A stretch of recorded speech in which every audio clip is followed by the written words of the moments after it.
In this video, we're going to talk about ionic bonding. We'll talk about the definitions of ionic bonding, talk about how to recognize an ionic compound, do the electron configurations of ions, and then talk about some properties. Now, in ionic bonding, it's generally a metal and a non-metal that will give you an ionic compound. The definition is the electrostatic attraction between oppositely charged ions. Now, how do you recognize the oppositely charged ions? Well, you do that because if you look at the periodic table, you can see the stepped line going across on the periodic table here. Okay, so this stepped line, okay, means that on the left of it is the metals, and on the right of this stepped line is the non-metals. Now, all metals will form positive ions, and all non-metals will form negative ions. So why do they form those ions? Well, they form those ions to do the octet rule, or follow the octet rule, which means 8 electrons in your outer shell. Now, there's an exception there, because hydrogen and helium have up to 2 electrons in their outer shell. Remember, the innermost shell has only 2 electrons in it maximum, and then everything after that has up to 8. Okay?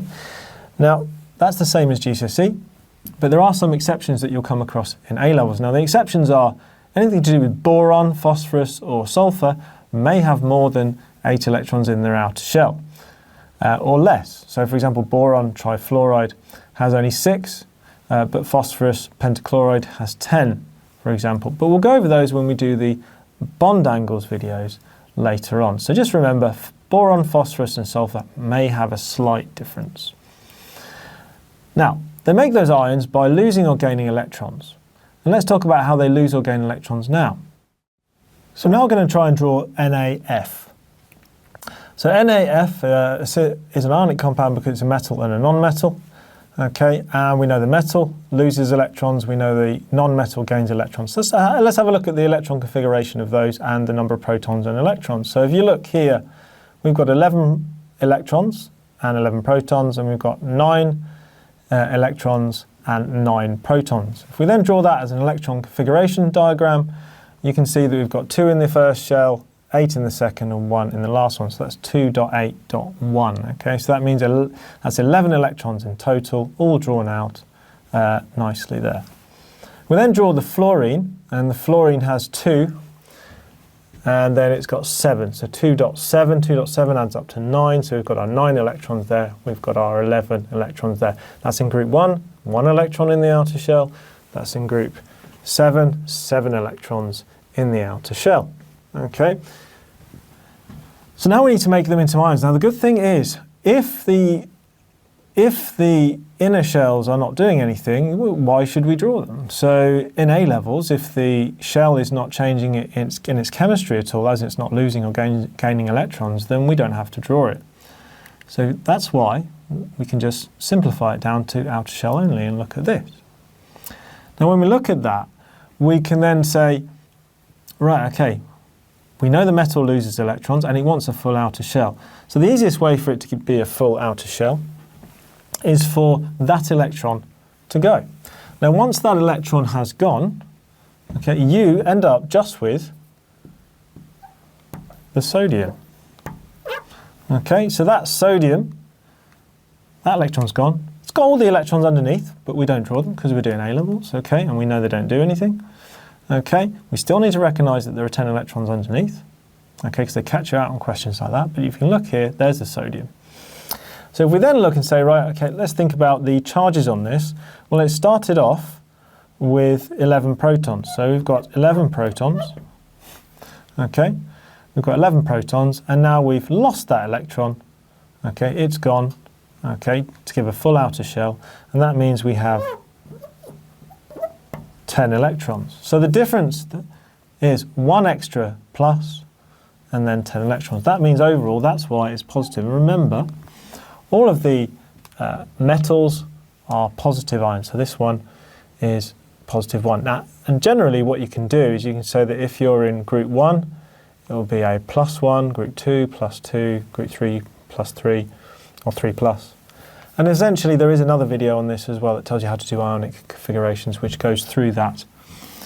Now if we then go from here and we go to our negative ion, because it's a non-metal, okay, we can then look at the fluorine and see, right, it's got 7 electrons in its outer shell. How could it gain or lose to make the 8 electrons the full octet. So you look here, it's got 7, so therefore it makes sense that if it gains 1, and the one it's going to gain is the one that's been lost from the sodium. So let's draw out our fluorine first. Okay, so there's our fluorine. Okay, and we're going to draw it exactly the same as we've done underneath. There's our electrons. Okay, and there you have the same diagram here and here. Now we know this electron that is down here has moved over to here to give it a full outer shell. Okay, so there's our full outer shell. Now from that point, we know it'll have some form of negative charge, so we can look again at the number of protons. So we know there was 9 protons here. If we count them, there's 2 electrons underneath. 2 plus 8 is 10. So we've got 10 electrons in total. That means it has one more negative than it has positive. So overall, this is a negative charge. And as you can see from here, you can see that the diagrams for ionic bonding in A level are just that a little bit more simple. So I can literally, if it's a positive ion, I can just say, right, okay, it's going to lose electrons if it's a positive ion, it's a metal. Okay, and it can either lose 1 or 2 or 3, but I'll still just have to draw the symbol of the atom and then whatever charge it is on the side. With the negative ions, you're going to have to look at them and go, right, okay, how much does it need, how many electrons does it need to fill that outer shell? And that will be the number of charges I have. So if it's gained 1 electron, it'll be 1 minus, gained 2 electrons, 2 minus, gained 3 electrons, 3 minus, and so on and so forth. It's very similar to GCSE. The next example is aluminium oxide. And you see here there are multiple ions here. Okay, and we can get that formula from doing our ionic formulas, which are in another video. Okay, but they're really important that you draw the number of ions that are in the actual formula. So let's have a look at the electrons in these. So if you look here, 13 electrons in the aluminium and 8 electrons in the oxygen. If we draw that, we're only drawing the outer shell. Remember, aluminium is in group 3, so therefore 3 electrons in its outer shell. Oxygen is in group 6, so 6 electrons in its outer shell. Now if we then go from there and we start doing like we did before and saying that, okay, aluminium, is it going to lose or is it going to gain electrons? It's a metal, so it's going to lose electrons. Okay, and the 3 electrons are in the outer shell, so it's easier to lose 3 electrons, so we're just going to go for aluminium. Okay, and there's my aluminium. Okay, now I need to decide what charge it is. Well, it started off with 13 protons. Okay, and then with the electrons, we had 13 electrons, but we lost these 3 electrons. They went. Okay, so we ended up with 13 minus 3, which is 10 electrons. Okay, so we've got 10 electrons. So if you count the electrons and protons, you can determine what the charge is overall. And you get very used to it very quickly. So 3 extra protons means that it's overall 3 plus. Okay, now at that point, let's try and draw an oxide ion. So don't overcomplicate it and try and do the balancing straight away. Just try and draw the oxide ion. So if you look at the oxide ion, 6 electrons in the outer shell. So it's a non-metal, which means it's going to gain electrons. So it's going to gain 2 to give that full outer shell 8 electrons. So if we draw that, okay, and there is our outer shell of oxygen. Okay, and then we can put our electrons on, and we've got, okay, there's our electrons, and we're just counting out our electrons that are in the outer shell. So we've got those electrons, same as we've got down here. Easiest thing we can do is gain those electrons. Now we're going to draw the aluminium electrons as crosses. Okay, and we've got those crosses. And then we go, right, okay, do again as we did before. We have got, originally we had, remember there's 8. So originally we had 8 protons. Okay, but now we have the 2 electrons on the inside and we have the 8 around the outside. So remember there's 2 we haven't drawn on the inside. So 2 plus the 8, which means that we have 10 electrons in total. That means that if I'm going to do, there we go. So So I've got 2 more electrons than I have protons. So overall, it's a 2 minus. It's got two minuses more than it has before. Now the important thing here is you go back to the actual formula, and you've got the formula here, Al2O3. That means I can just put a number in front. I don't have to redraw. I just put a number in front to say how many there are. And the interesting thing here is to look at that and then go, okay, how many electrons in total has this lost? Well, it's lost 3. 2 times 3 is 6, so it's lost 6 electrons. And then you have to go to this one, and you say, how many has that gained? Well, 3 times 2 electrons means it's gained 6. So this has lost 6 electrons, and this has gained 6 electrons. So it's perfectly balanced. Okay, and that would be how you would draw. So remember, you don't need to draw 2 of them. You can just put 2. You don't need to draw 3. You can just put 3. And that's how you draw ionic bonds when you've got multiple numbers of ions. So we're now going to talk about the giant ionic lattices. So all ionic compounds are giant ionic lattices. Now what is a giant ionic lattice? Well, let's use an example to show you of sodium chloride. All ions are attracted to each other in all other directions. That's quite a hard concept to visualize, so let's try and visualize that for you. Okay, and this is what happens in a giant ionic lattice. Now, to show in a giant ionic lattice, we have to show something called a unit cell. So this is a unit cell. It's a bit like polymers when you've ever done polymers. Polymers shows you the repeating unit every time. So a unit cell is like a repeating unit of an ionic compound of a giant ionic lattice. And that just repeats, and the structure is just this, like I said, repeating. So if we look at one small section of it, okay, and we can see in the center here, this is a chloride ion, okay, and these green ones are sodium ions, okay. So if we look at first our chloride ion, we can see that it's surrounded in this cubic structure, and it's surrounded by the green sodium ions, okay. So you can see it's surrounded, if you go behind it, there's a sodium ion behind it, and in front, and to the side, and to the top. So in all directions, it is right next to an ion. So that means you could do that opposite for the chloride ions. The chloride ion, it will be surrounded by sodium ions. The sodium ions will be surrounded by chloride ions. Now, why does that matter?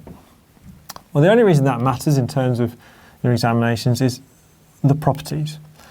So if I look at the properties, it has a very high melting point. So all ionic compounds have a very high melting point because they have strong ionic bonds that take a high quantity of energy to break. So strong ionic bonds. Now why are those ionic bonds strong? Those ionic bonds are strong because they're attracted to all other ions in all directions. Okay, so that's the really important thing.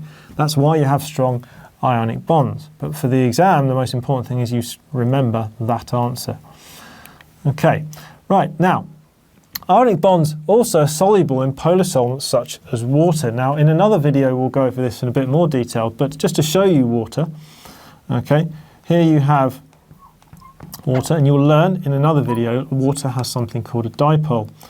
And this dipole is a tiny bit of minus and a tiny bit of plus on each one. And we won't explain it in full here, because it's done in another video, but it basically is because this oxygen is pulling those electrons towards itself. That's because it's electronegative.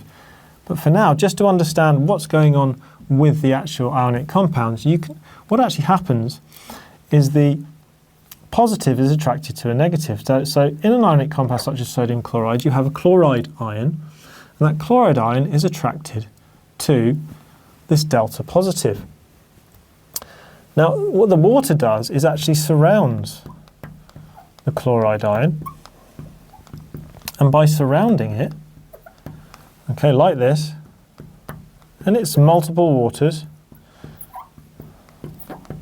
and surrounding it like that, what it does is it dissolves. Okay, so you can see here that it's surrounding that chloride ion, and it dissolves the chloride ion. So these attractions between the delta positive, which is a tiny bit of positive on the hydrogen, and the chloride means that the ionic substance dissolves. And this water is known as polar because it has two poles, the minus and the plus. So the minus and the plus. So we've got, if you have any solvents that are polar like this, have a minus and a plus. they're attracted to the different ions and they solubilize and they break the ionic bonds because the ions are attracted to the positive to make them break. Now, if we do that with a different ion, so this time, imagine we are solubilizing sodium chloride.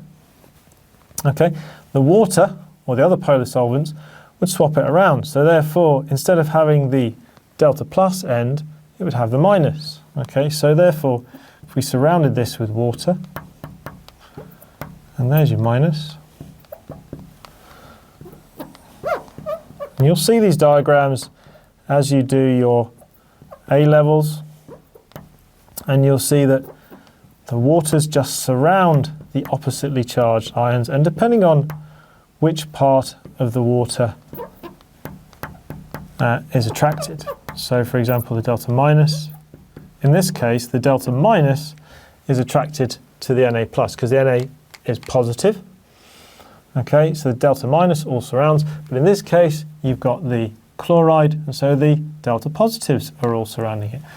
So what we have here is two diagrams of how different ions solubilize, and that happens with all negative ions will interact with water like this, okay, and all positive ions will interact with water like this. And that's why ionic compounds dissolve in polar solvents such as water. Finally, we're going to talk about what happens with ionic compounds and electricity. So, ionic compounds conduct electricity when molten or dissolved in water that is the same as GCSE. But why is this? It's because the ions are free to move. So, again, that's the same as GCSE. So, if they're molten or dissolved in water, you can see that the ions are free to move. And what they do is they can carry charge or carry current at that point. So, it's really important when you remember those two things, molten or dissolved in water, and that the ions are free to move. Remember, electricity is movement of electrons, so anything that allows that freedom of movement, for example in this case ions, means that you can carry charge and conduct electricity.